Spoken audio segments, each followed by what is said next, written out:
Salah satu anak kembar ini dibawa pergi secara paksa. Ibu kandungnya malah bisa tersenyum bahagia. Anak-anak ini akan dibawa pergi oleh pemerintah. Mereka tidak akan bertemu dengan orang tua lagi. Ini adalah rencana terburuk dari Jepang. Demi memperkuat negaranya dan menumbuhkan bakat yang lebih baik, mereka mengambil sel dalam tubuh yang baru lahir. Kemudian membagikannya menjadi dua, agar dua bayi yang sama dilahirkan di dunia. Salah satu diberikan pada orang tuanya, dan yang lainnya dibesarkan di panti asuhan. Meskipun pendidikan dari orang tua mereka gagal, masih bisa digantikan. Standar dari pemilihan ditentukan dari kedua anak tersebut, yaitu dari kekuatan otak dan tenaga mereka. Saat anak berumur 7 tahun, anak yang memiliki nilai tertinggi akan tinggal bersama orang tuanya. Yang rendah akan dibawa pergi oleh pemerintah.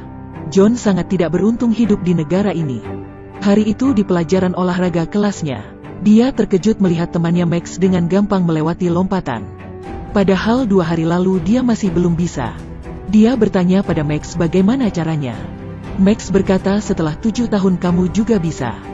Tetapi sebenarnya dia sudah bukan Max 2 hari lalu. Dia bahkan tidak tahu nama John. Jenny yang datang memberitahunya. Dan dia pun menyapa John.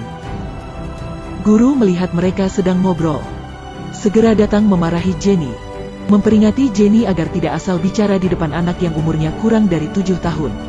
John pun merasa bingung.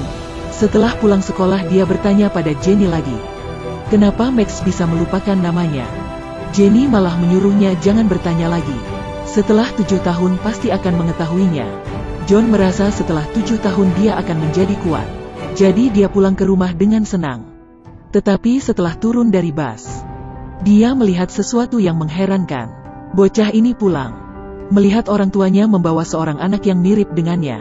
Tetapi dia adalah anak tunggal. Saat makan malam dia bertanya pada orang tuanya, siapakah anak itu? Orang tuanya terdiam. Kemudian mereka mengelak. Orang tuanya memperingatinya untuk tidak mengungkit masalah ini lagi. Tetapi saat John tidur, ayahnya malah mengambil sedikit zat dari mulutnya. Sepulang sekolah John menceritakan kejadian kemarin pada Jenny. Jenny bertanya apakah John sudah akan genap 7 tahun. John berkata besok adalah ulang tahunnya. Baru saja Jenny ingin berbicara, gurunya langsung kemari. Guru berkata sudah memperingati Jenny. Jenny ketakutan hingga pergi. Di perjalanan pulang, John berjalan sendirian dan memikirkan perkataan Jenny. Tiba-tiba seorang bocah menariknya. Setelah dilihat bocah ini mirip sekali dengannya, keduanya berkata nama mereka adalah John.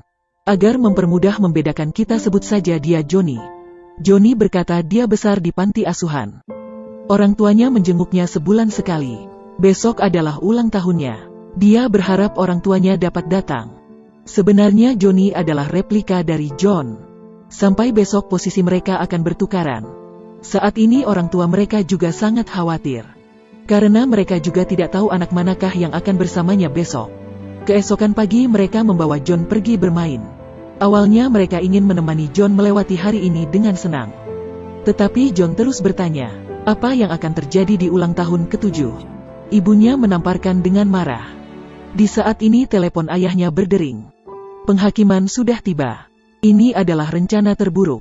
Bocah ini sudah diambil selnya dari lahir.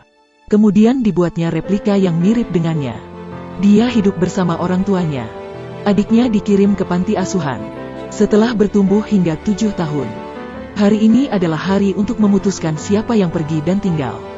IQ yang tinggi akan tinggal bersama orang tuanya. Sisanya akan dibawa oleh pemerintah. Ibu berkata mereka dua adalah anak yang baik. Tetapi dari aturan pemerintah saya harus berpisah dengan salah satu dari kalian. Kedua anak sangat marah.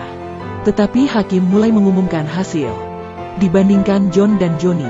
Setelah 7 tahun, dilihat dari perbedaan grafik, tingkat belajar dari otak kedua anak ini, terdapat perbedaan yang sangat jelas. Hasil dari perbandingan ini sudah muncul. Yang boleh hidup bersama orang tua ini adalah Johnny. Kelihatannya orang tua mereka tidak suka hasil ini. Karena yang hidup 7 tahun bersama mereka adalah John. Sang ibu mulai meminta maaf pada John. Bukan dia yang dapat memilih. Dan berharap John tidak dendam. Setelah itu langsung dengan senang mengundang Johnny untuk hidup bersama. John tidak dapat menerima hasil ini. Dia mencari ayahnya. tetapi malah didorong hingga terjatuh. Dia bertanya pada ibunya apakah bisa menerima hasil ini. Ibu menjawab tentu saja, karena sekarang dia bukan ibunya lagi. Beginilah John dilepas oleh kedua orang tuanya. Sampai mobil pemerintah datang. Ayah menunjuk John. Mereka melihat anaknya dibawa pergi begitu saja. Dan John terus memanggil mereka. Di dalam mobil sudah penuh dengan anak yang nasibnya sama. Beginilah John jauh dari orang tuanya. Apakah bisa seorang anak yang berumur 7 tahun menerima kesakitan hati ini? Bagaimana hidupnya di kemudian hari? Sampai jumpa.